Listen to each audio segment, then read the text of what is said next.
me wanna holler, go away. I need more peace and hope and love. Where do I find it in this crazy old world? Need strategies for living radio. Your dose of radio rehab. Strategies for living radio.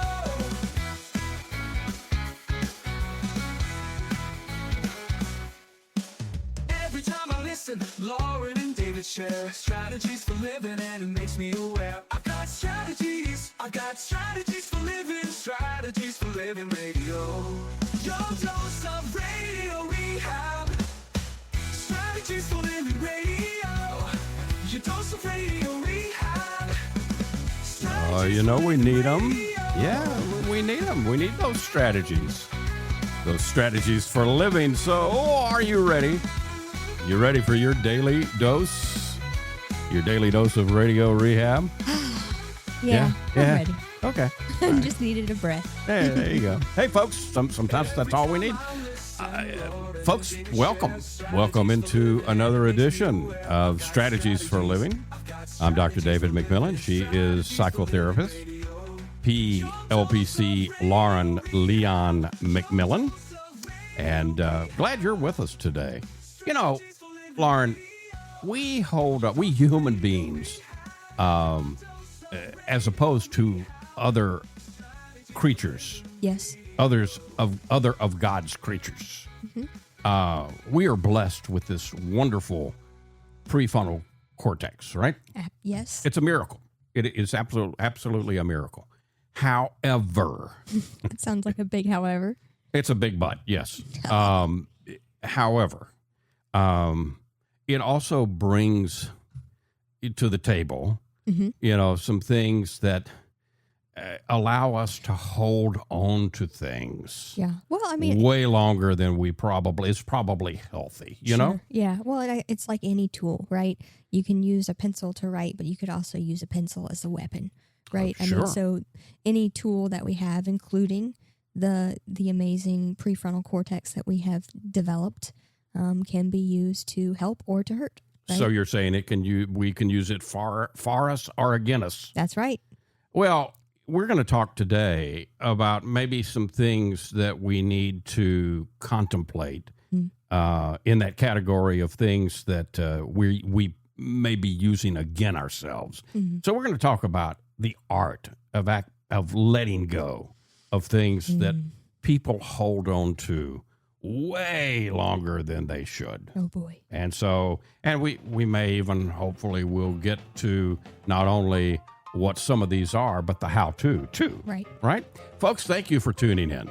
Thank you for tuning in to Strategies for Living. We're glad you're here, and we're glad our sponsors make it all possible. The Robinson Film Center, Azalea Cleaners, Pintail Roofing, Learning RX. We train your brain.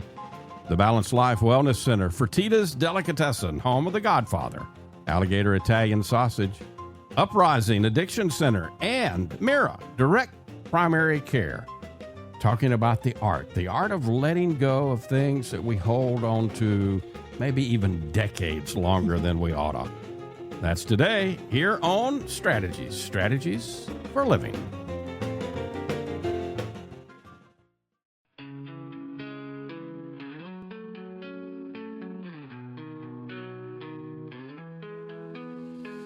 Tune in daily, find the light. Healthy mind and spirits bright. Strategies for living strong. Feel the vibe, it won't go wrong. Body moves and soul align. Catch the rhythm, feel the time. Radio rehab every day. Chase those clouds of gray away. Your daily dose of radio rehab. Lift you up when skies seem drab. Mind and body, spirits free. Living life in harmony. And welcome into another edition of Strategies for Living. Lauren Leon McMillian, David McMillian, talking about things that we hold on to maybe decades longer than we should. And it's we're really talking about the art of letting go today. It sounds so simple, doesn't it? Yeah, Until does. we are actually faced with doing it. And I think that it has a lot to do with the idea, the principle, really, that letting go feels like and often is akin to grief.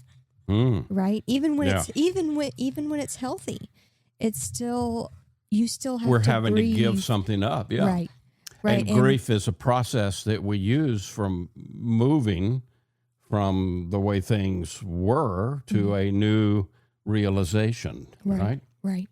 We got to credit our friend. We often check in for ideas to different writers, bloggers, and you and I both like Lachlan Brown. Yes. I think he's across the pond. That's right.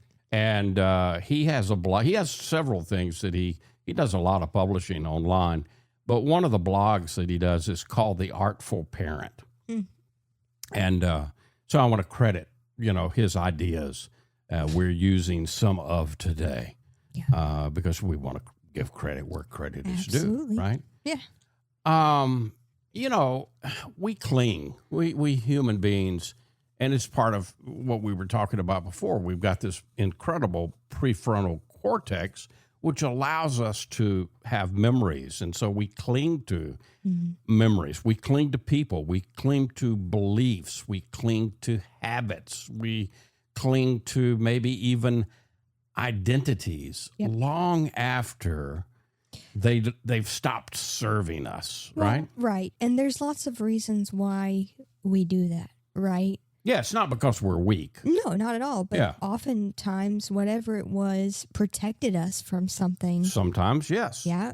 And oftentimes, the familiar pain can feel safer than unfamiliar.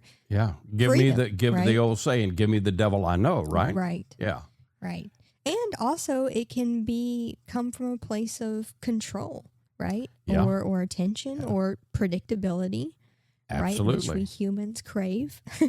But there does come a time, Lauren, for all of us in life where holding on to hurts actually causes more pain than releasing would. Absolutely. When the weight of the past becomes heavier than the fear of change.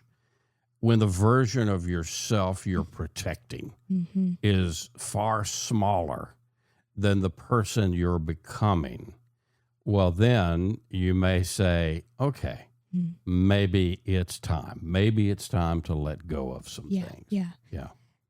And in Christianity, we talk a lot about forgiveness. And forgiveness, even though a lot of people get confused, it really is the art of what we're talking about today. It's a decision and a choice, and it may be a decision and a choice you have to make over and over and over. It may not be a one-time thing. Right. In our mind, some of us think, if I forgive, it's done, one and done. No, and that's not the case. Almost never, right? But if it's, if you see that it's, okay, I've got something to quote unquote forgive. I've got something that I need to let go of. The process is, you mentioned grieving. We're mentioning now forgiveness. It's actually the same. Forgiveness and grieving. Part of the same process. The acronym that we often use for grief is growth rooted in eternal forgiveness. Exactly. And so forgiveness is part and parcel to the process of grief. So let's talk about some of those things. One of the things are grudges. I mean, I think if you've lived long enough, heck, I think I had grudges by the second grade.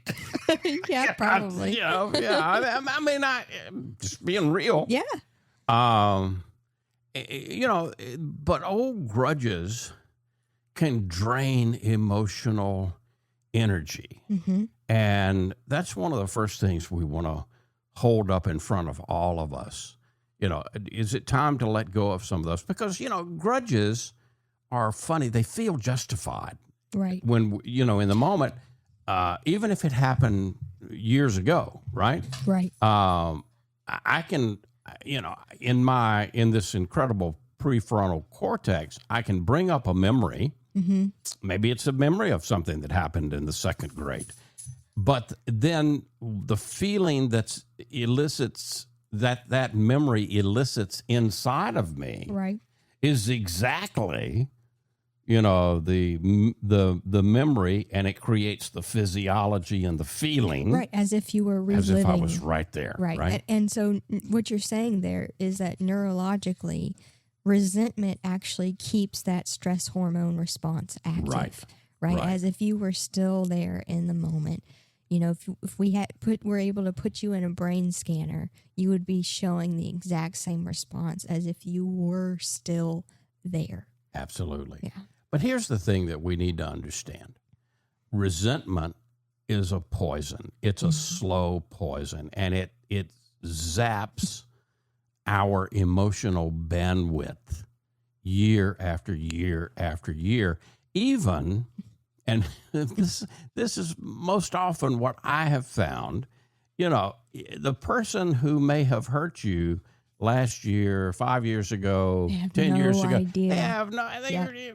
You don't even show up on their radar. Right. They've moved on with their life. And I think for some people, holding anger can feel like power, but it's actually quite the opposite, right? It's actually a form of captivity, emotional captivity that you yourself exactly are in charge of. You are exactly right, because holding on to grudges keeps us anchored to a past version of ourselves. Right. Letting go doesn't mean if I forgive or if I let go, if I make that choice, it doesn't mean that I'm saying that what happened was okay. No, not at all. It simply means that I'm refusing to let it define me in the present time, in the here and now. Right. Yeah. And I'd encourage, us, whoever you are, if you're holding on to a grudge or resentment, to get curious about, okay, what is this doing for me? What do I think holding the grudge is going to either protect me from? Right. Or what am I afraid of losing?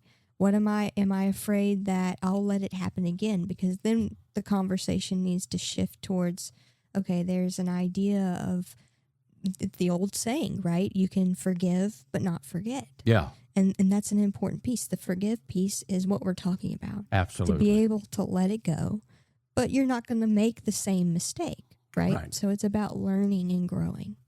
Another thing that we want to look at are identities. Identities from our younger years that don't fit us any longer. Yeah. A lot of people cling to who they used to be long after life has changed them.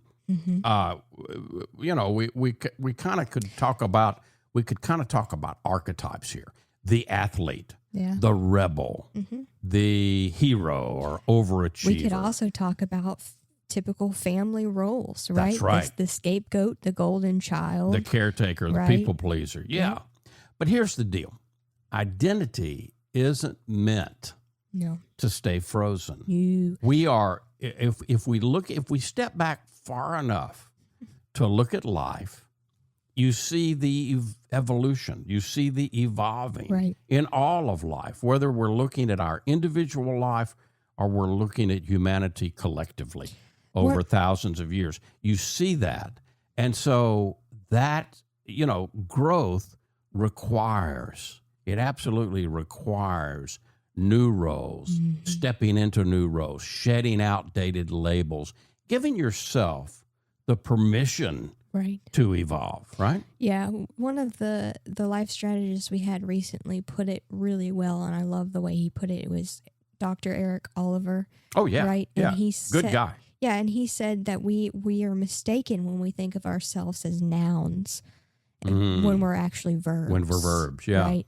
Yeah. And, a lot of clients that I have come, and even when this may be a different take, but what I've noticed is oftentimes, not all the times, but sometimes when there are suicidal ideas on board, Yeah.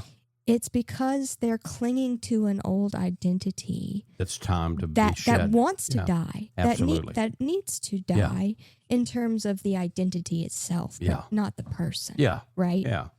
And so really the truth is really simple here. Mm-hmm. You're not who you were at 17 or who you were at 25 or who you were at 40 or whatever. And you don't have to be that 17-year-old, that 25-year-old, that 40-year-old. You're allowed, every single one of us are not only allowed, but it's actually very, very healthy. Yeah, it's nature. To reinvent ourselves. Constantly. And we're constantly growing. changing. Absolutely. We're talking today about something very important. It's the art of letting go. We're talking about things that we hold on to sometimes years, decades after they, really needed to be shed. Talking about it today here on Strategies for a Living. And you know us. We got a lot more. Always. Stay with us. We'll be back. More Strategies for a Living to come.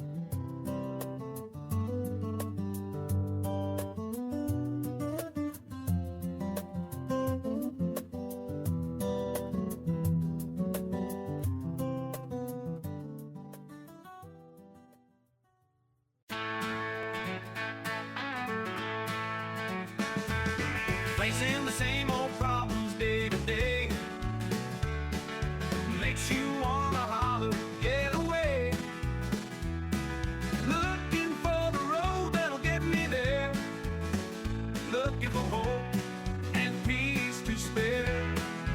Looking for strategies for living radio. Your dose of radio rehab. Strategies for living radio. And welcome back. Welcome back into Strategies for Living Radio. Lauren Leon McMillian. David McMillian, talking today. We're all in a conversation about the art of letting go. We're talking about things that we hold on to years, sometimes decades, longer than is healthy for us. I can't help but thinking as we're talking about letting go, a common visual that I'm thinking about is the snake, right? Yeah. Right, because it sheds its skin, right? Yeah. And I think it's very fitting also that we're closing the year of the snake. And you mean the zodiac. Chinese calendar? Yeah. Right. Yeah. And on February 17th, I believe, we start a new calendar that way in the year of the horse. But Okay. in terms of letting go, right, when a snake sheds its skin, the process might have I think it has some very good wisdom for us in terms of letting go, right? Okay. Because it has to rub up against something, right? It has to get some friction. Yeah. Right? That kind of faces friction. Kind of feeling and sounding familiar here. Right. Yeah. And it chafes off and it might be patchy. And it comes in it doesn't come all at once, right? Yeah. Yeah. And then once it does shed its skin, it's left very vulnerable for a little while until the new stuff grows back. Okay. And I think that's something it's a wonderful metaphor. Right. I think that's something we as humans really avoid because of that vulnerability of that transition between the old and the new. Yeah. And the other point there with the snake is if it doesn't shed, it can face major health problems. Yeah, it gets real unhealthy, even which sick. Is not unlike what happens with us. Yeah, when we hold on too long. Another thing that we want to look at is the belief that you have to live life according to other people's expectations. Yeah. Now this one, we've talked about decades. This one can follow people for decades and beyond. Yeah. And sometimes an entire lifetime. Yeah, some people never face it. Because many of us live with silent pressure. Silent pressure, it might be from parents. Even when parents, are no longer with us, they're still with us. Sure. Yeah. Yeah. Maybe partners, maybe communities, maybe society itself. And we try to be agreeable. We try to be quote unquote normal, right? In order to fit in, we want to be predictable. And so we follow somebody else's version of success, Right. even if it leaves us feeling empty. Mm-hmm. So if we let go of this expectations, it's possibly one of the greatest forms of freedom that we could ever feel. And I'd argue it's one of the greatest gifts, not just to yourself, but to the world. Yeah. Because I think this is pretty Jungian, right? To the idea that we come into the world and we're told what we should do and all the scripts we should perform by. And the rest, the most important part of your life, is to be able to shed that and to share what you came into the world with originally. Yeah. Right? Because we all have something within us that's unique and sort of a mission that we are here to share. And we don't know that if we're constantly listening to the noise and other people and institutions and structures that are telling us what to do and who to be and how to do it. Yeah. And I really think that it's important. We're all born into some belief system, right? Mm-hmm. I really think it's important that at some point in our lives, we're willing to question Mm-hmm. and put under the light of day all of those things that maybe we have we've been told, okay, well, this is the way it is. Right. And we've just accepted it and move forward. But I think it's really important to examine piece by piece, belief by belief, perhaps, because then it can be ours. Right. If it holds up, if it holds up as truth, I'll never forget senior theology class at Jesuit High School. Yeah. Father Welsh. Mm-hmm. And in senior theology at Jesuit, we learned about Buddhism. We learned about Hinduism. We learned about Taoism. We learned about all all religions. All the religions. Catholic, right? No, we did not. And one day, Right. that's my point. One day, a guy raised his hand and said, "Father, I thought this was a Catholic school. Why aren't we learning Catholicism, Christianity?" And Father Welsh, God rest his soul, said something to the effect of, well, I believe Christianity's great truth. But he said, in order to understand, the truth, the great truth, you have to examine all the other ideas too. Great truth will hold up. And I thought, incredible. I've never forgotten. That's been 50 years ago that I heard that. I've never forgotten that. Yeah. Wow. We were mentioning Lachlan Brown a second ago. Yeah. He wrote a book that if the ideas that we're talking about right now kind of resonate, there may be some things I need to examine and let go of. He wrote a book called Hidden Secrets of Buddhism, How to Live with Maximum Impact and Minimum Ego. And he explores this idea of shedding expectations as a key to authentic life. Some people think of Buddhism as a quote-unquote religion. Right. But it's really not. It's just a way of life. It's just a way. Yeah, you can be a Buddhist Christian. Right. And I think that sometimes people say, what? But it's a way to, Buddhism is really a way to approach life. It's sort of a worldview. Yeah. So Hidden Secrets of Buddhism, How to Live with Maximum Impact and Minimum Ego by Lachlan Brown. Good book.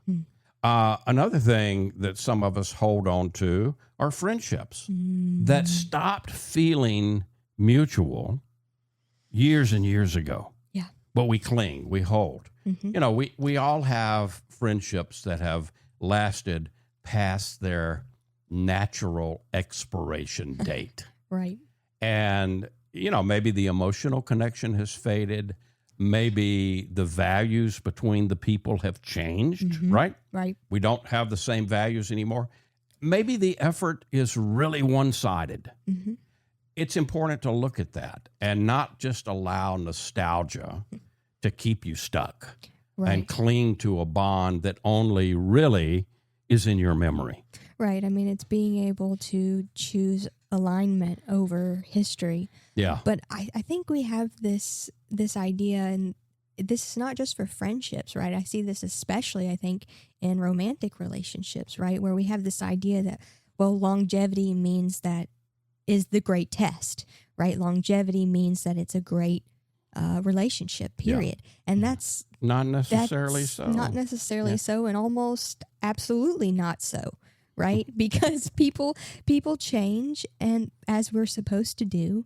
And, as you do, it's important that you allow and honor, right? Each relationship can be a container. It's a vehicle for growth, hopefully for both people, right? I was in practice the first year or so, maybe the second year, may have been the first or second year. But one of my former professors referred a couple to me. Mm-hmm. And he called me and asked me if he could. And I said I was honored. And he said, well, now this couple I'm sending you have been married a long time. Yeah. They walked into my office, and if you looked up a quintessential grandma and grandpa, right, their pictures would be there. Yeah, okay. This little couple, they were just as cute as could be. I just fell in love with them on one level when they walked into the waiting room, and I went to get them. But then when I sat them down into my room. Then when they opened their mouths. Turns out, they had been married for 50 plus years. Mm-hmm. But they had been fighting for about 49 of those. Wow. Yeah. And they held on to it. They clung to it. Mm-hmm. And it was just a way of life for them. Yeah. And, they needed to get shed of that. Mm-hmm. I hope our work together, they didn't come just one time. So, my hope and prayer is that we did some good stuff, and maybe they were able to live, a healthier time for a while. But man, it just took me aback because sometimes, and I think this is kind of the point you were making a second. Sometimes looks can be deceiving. Absolutely. And I was immediately deceived and captured by their cuteness. Both of them. Right. Looked like a little grandma and a little grandpa. They had all the stuff. And then they opened their mouths. And they told another story, right? Lord have mercy. Lord have mercy. But I think it's important for both, not just both people, but all the people whose lives those two people will and do touch, that you honor the relationship as a place for growth. And when it becomes that it's no longer healthy for the two involved, that you honor and respect each other enough to move on and allow greater things to come for both people. Absolutely, because letting go of stale relationships, friendships, it's just like cleaning the every so often you have to go through the refrigerator and clean it out, or the pantry and clean it out, right? Yeah. Because letting go of that stale stuff creates space for healthier, right, and in this case more aligned relationships. And I think that's another sticking point for people, right? They think, well, I'm losing a friend, and they focus on the loss, and they don't recognize or trust that in the shedding of this relationship, a new or better one is on the way. Well, and that feeds right into, we've got to take a break here in a second, but real quickly, yeah. Another thing that it's a fear, we have a fear of being alone that keeps a lot of people in unhappy relationships, unhappy marriages, draining friendships, unfulfilling situations. It whispers lies like you'll never find anybody better, or you're not strong enough to do it on your own, or being alone means you've failed, any of that. But being alone isn't the problem. Being in the wrong company, that's the real problem. Yeah. Well, and it's letting go of fear of solitude often becomes the gateway to inner peace, because you finally discover, hey, I can rely on me. Right. I mean, solitude is where self-trust grows. Absolutely. And there's a difference between solitude and loneliness. Absolutely. Yeah. We are talking today here on Strategies for Living about the art of letting go. We're talking about those things that we can hold on to sometimes decades longer than is healthy for us. Talking about it today on Strategies. And we've got more to come. Stay right where you are.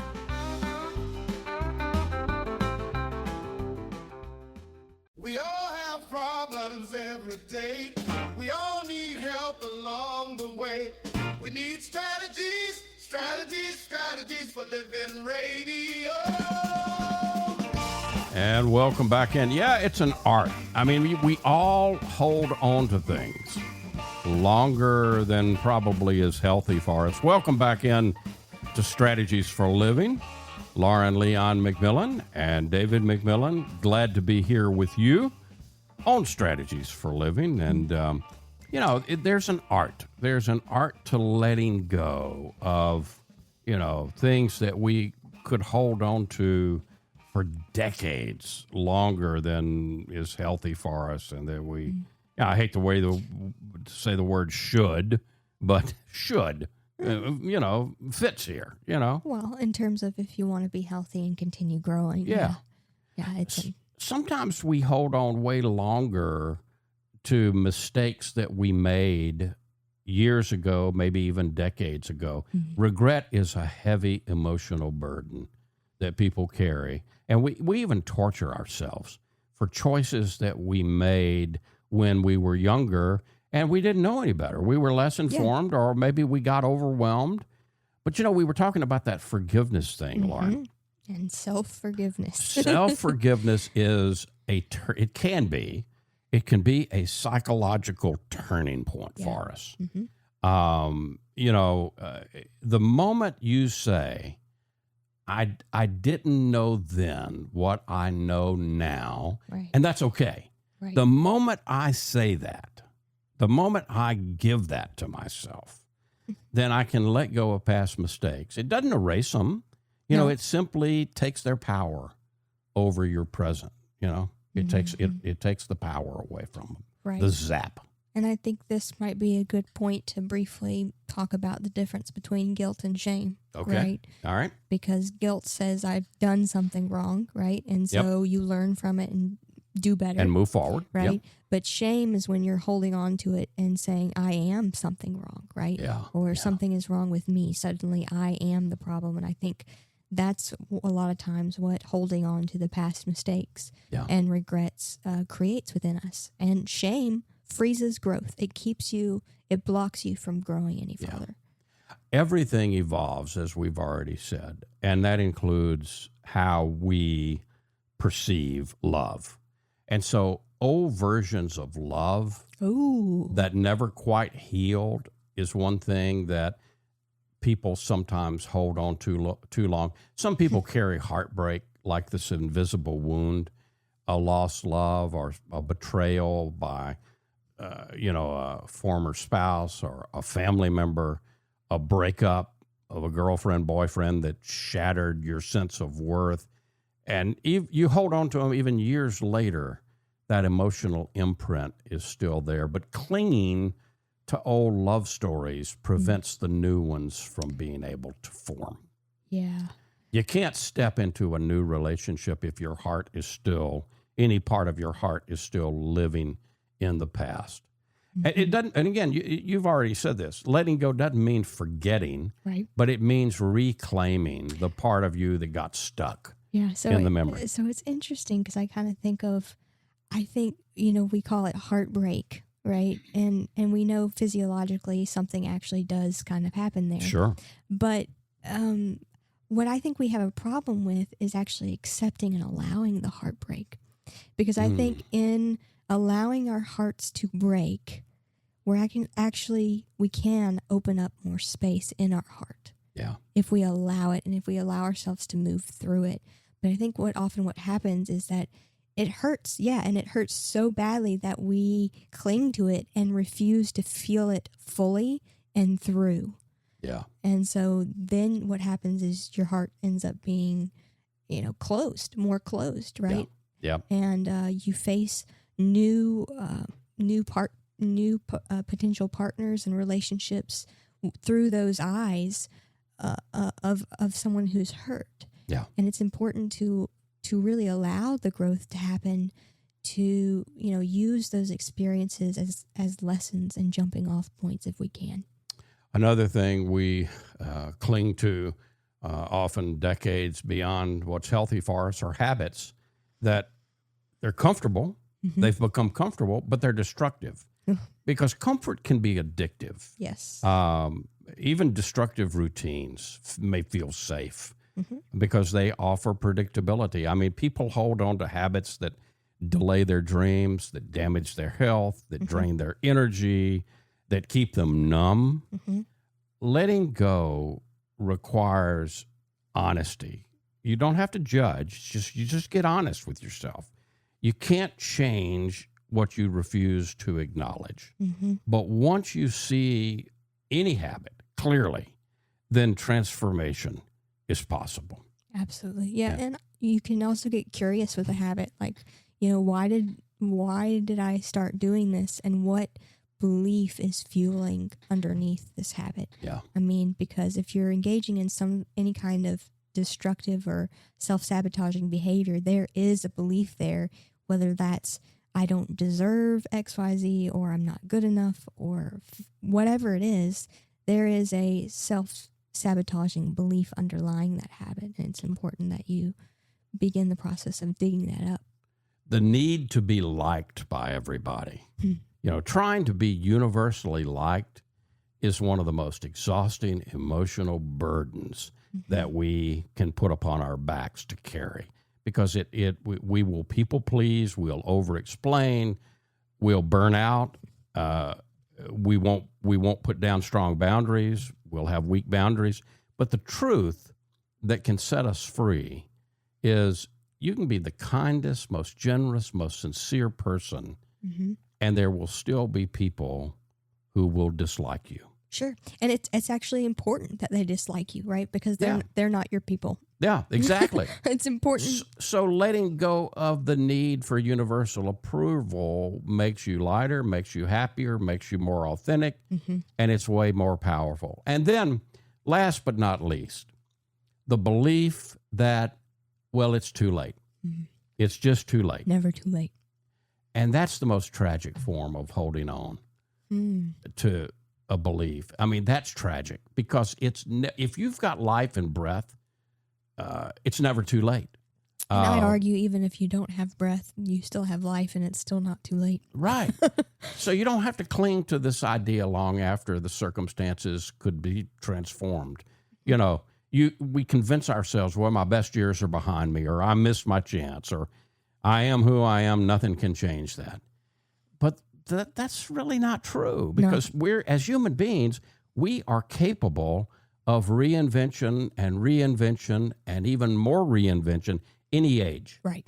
Our careers shift, our relationships can grow, dreams can resurface, identities can evolve. The only thing that truly makes it too late is refusing to begin. That's it. Yeah. Well, that's it. Yeah. And our own beliefs that block it, right? Yeah. And we know this actually biologically and physiologically now, right? That neuroplasticity exists at every age, and our cells continue to regenerate. Maybe not at the same pace, but they continue to do so, right? The letting go, that's a key. It's not the whole deal, right? But the willingness to let go is the key that unlocks a door, a very important door towards healthiness. Talking about all of that and more today here on Strategies for a Living. We'll be right back. Stay with us.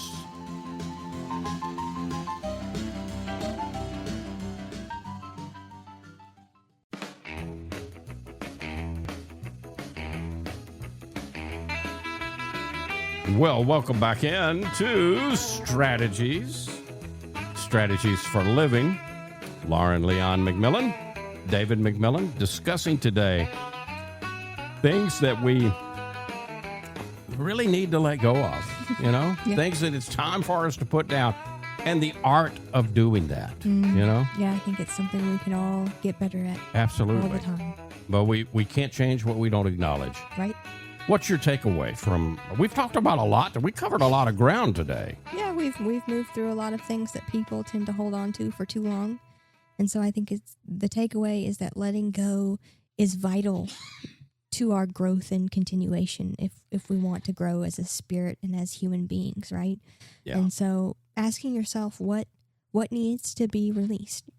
Do an energy audit, right? Like, what person or habit or story is draining me. And we probably all have some real vampires, right. And they may not always be people. Mm-hmm, right. They may be places we work. They may be places we go. They may even be places we worship. I don't know. Or habits. Or habits or that stories, we have. Things we're telling ourselves. That energy audit can be very, very important to really ask ourselves, is this making me a better version of myself? Is this growing me and evolving me? Right.